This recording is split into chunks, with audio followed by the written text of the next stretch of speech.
Hi guys, welcome back to my channel and welcome to my Barcelona Grand Prix race review. What an absolutely insane Grand Prix.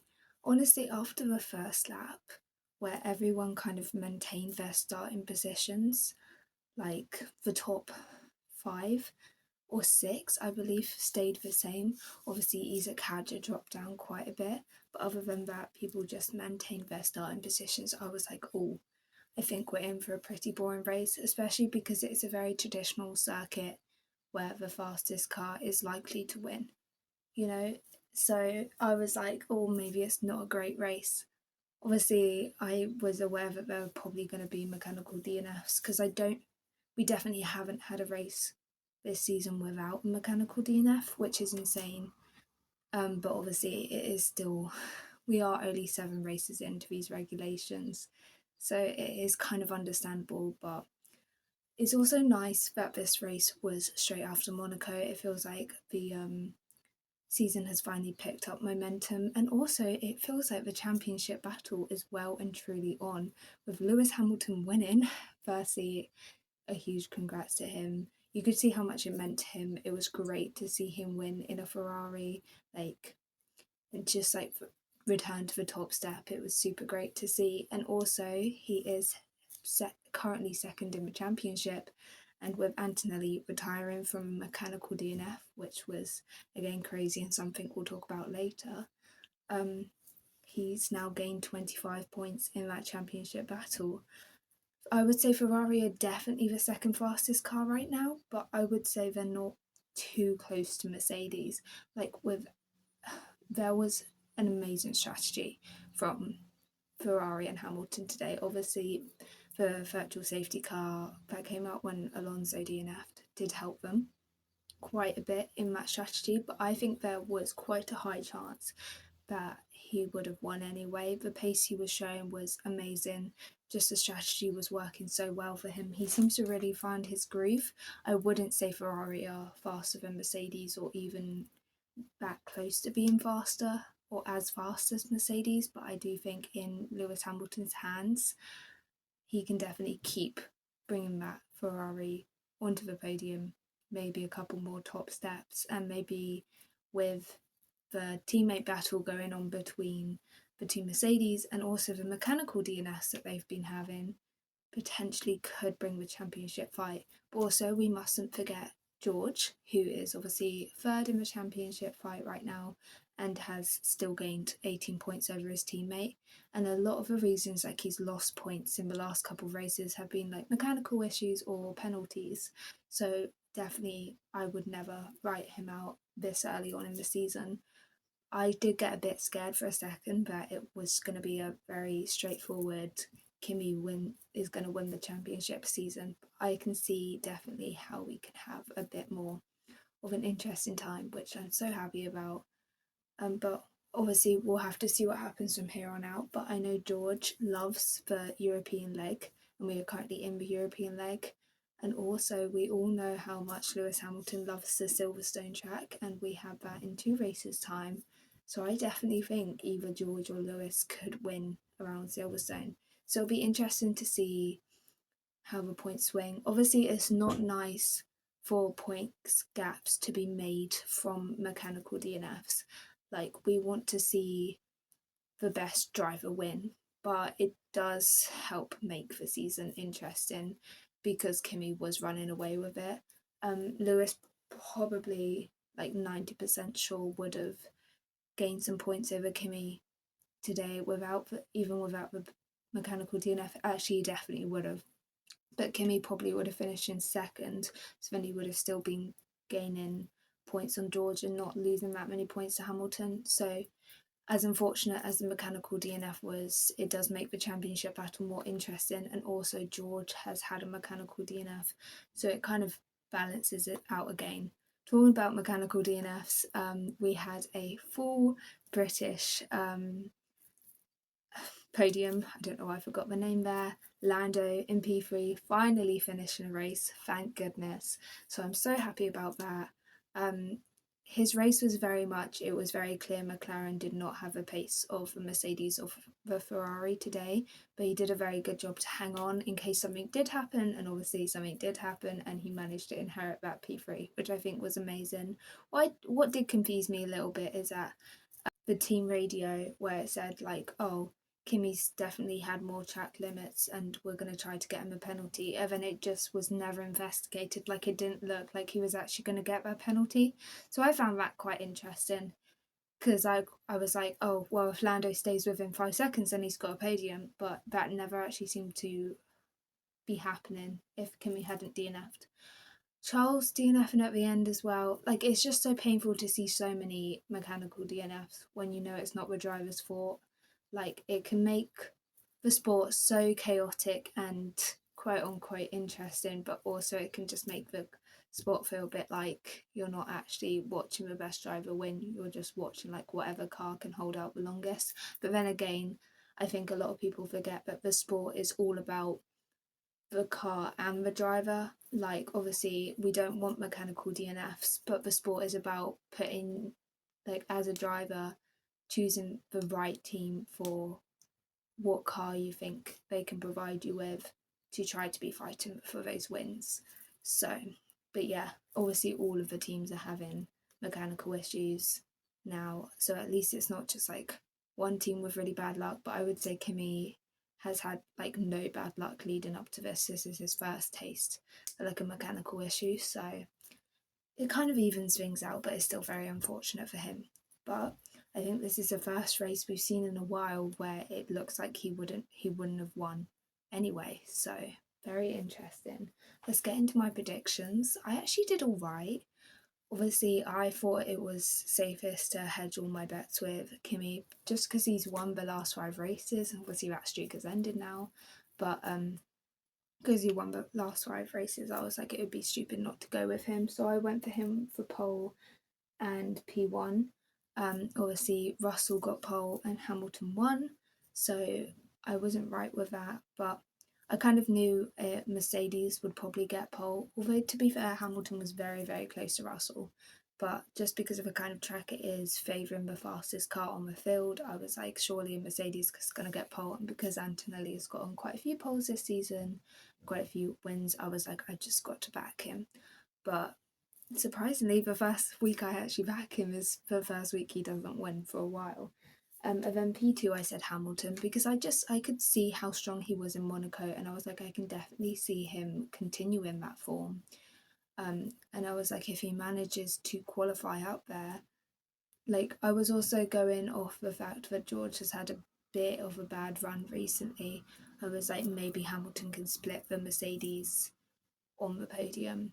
Obviously, um, that was looking true for a while.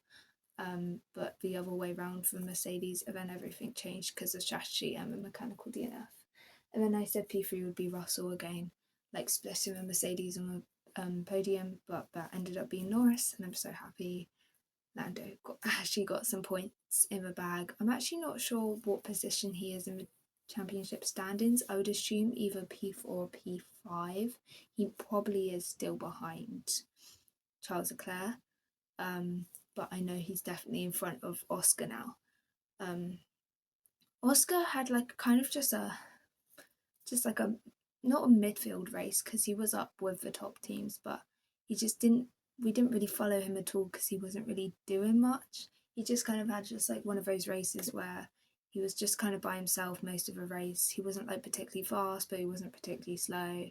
So I think it just all came down to qualifying. Like, he qualified too low to really make an impression. We did see Charles make an impression after qualifying low, but unfortunately, obviously his car gave up to him so close to the end as well, which is super frustrating for him. I'm really hoping Charles can bounce back because it must be really frustrating to see your teammate win for Ferrari for the first time. Like, the last time Ferrari won was in 2024 with Carlos Sainz, Mexico Grand Prix, I believe. So it must be really frustrating for him to see Lewis get Ferrari's first win in 2 years. Nearly 2 years, and for him to not even finish the race after obviously a very bad qualifying as well, and not in a really bad Monaco Grand Prix either. I was trying to think where he finished, and obviously he didn't finish in Monaco Grand Prix. So yeah, I really hope Charles doesn't let it get to him and that he can bounce back next race. We're going to Austria next, so we'll see. And then I always make a couple of surprise predictions, and they're always quite unhinged and unlikely to actually happen. But I did all right this week, and some of them weren't that unhinged. Some of them were pretty based in reality, but this one wasn't. Unfortunately, I did say that Fernando Alonso would make it to Q3.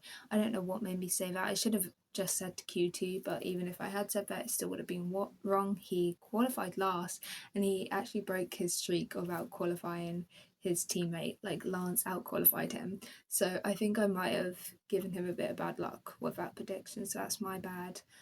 But it's super disappointing for this to be the way it ended, especially with him DNFing in the race as well. I assume that was a mechanical thing. They didn't really show us what happened, they just showed us him pulled up, but his car didn't look broken. And if they didn't show us him crashing, I'm assuming it was a mechanical thing, especially with the form Aston Martin has been on recently.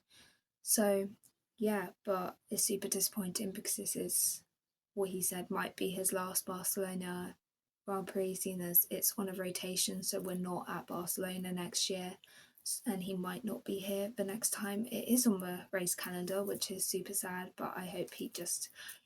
I saw him the drivers' parade. He got off the car and said hi to all of the fans, so I hope he at least got to spend a lot of time with his fans. But obviously not a great way for his home Grand Prix to end. Super disappointing. And then I said Carlos will make it into the points, and he didn't. He got P12. But I think after a race like that, I think we had 7 DNFs because Ollie also just randomly DNF'd right at the end, when Charles, right after Kimmy and Charles. Um, all of 3 of those are on my F1 fantasy team as well. So my fantasy team went from doing okay to absolutely in the bin. I've got minus points now. But yeah, we never really got to.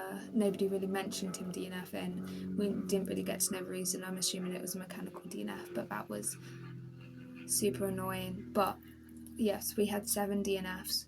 So with the state of the race that we had, I think Carlos would be happy to have just finished. Obviously, it's his home race. It would have been nice for him to get points, but I think we just have to be lucky he finished. Also, super random with Alex going into the pits and DNFing and then coming back out and being 8 laps behind, I think he was.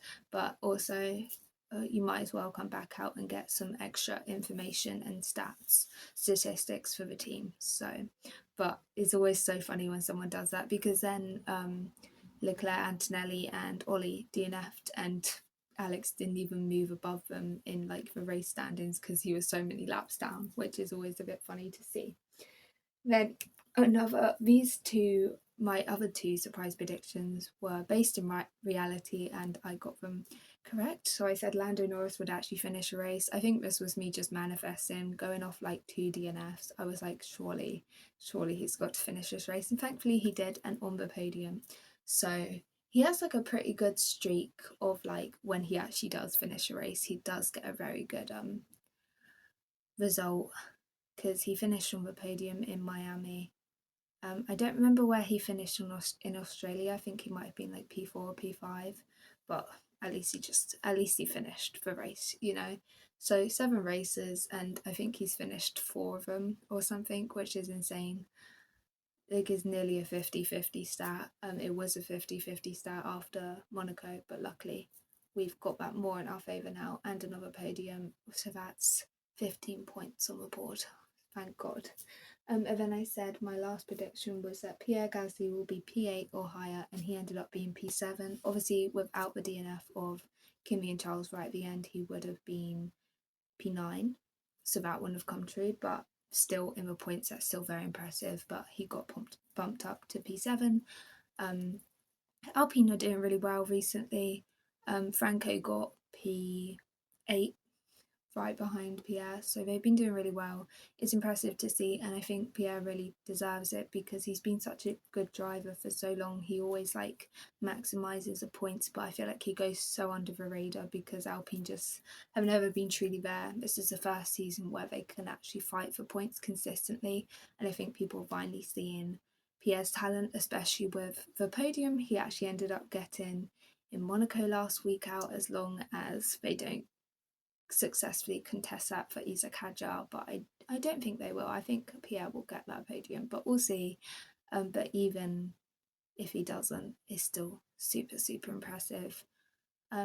It's annoying that he didn't get to experience the podium, but it's fine. But yeah, super impressed with the show of Pierre. But so that was the Barcelona Grand Prix.